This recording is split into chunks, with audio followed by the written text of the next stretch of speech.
We're just going to do a quick revision of equivalent fractions. What we have is that we have a fraction like 2/5 and we want an equivalent fraction, and say we want something like 15 on the bottom. So if we want 15, we've got to multiply 5 times 3 to get 15. Multiply the same one on the top. So 2 times 3 is 6 and 5 times 3 is 15.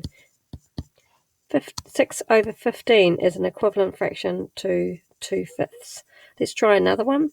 If we have a fraction like 2/3 and we want a fraction so that we have, say, example 9 on the bottom, okay, what we need to do is we need to multiply by 3. Just happen to choose 3. So you multiply by 3 on the top as well. So you times by 3 there, and that gives you 6.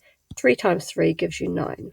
Trying another fraction, if we have something like 5 over 7 and we want to have something like 70 on the bottom, okay, and so we want to multiply by 10.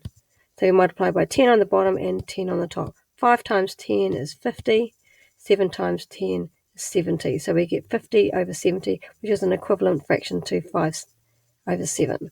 50 over 7 and 5 over 7 are equivalent. If we have something like simplifying and we've got something like 15 over 20, now I've chosen one especially so it's got a factor of 5 in there. On the top, this is the same thing as 5 times 3, and on the bottom we have 5 times 4. I've chosen this especially so that it works. What we can do is we can say that 5 and 5 we can cancel out. That will give us 3 over 4. Some people like to think of it like this: 15 over 20. And if we divide the top one by 3, divide the top one by 5, and divide the bottom one by 5, what we get is we get 3 over 4. Dividing by 5 and dividing by 5 gives you 3/4. I'll give you one more example of this. If we have something like 6 over 8, now both of those are divisible or have a factor of 2 in it.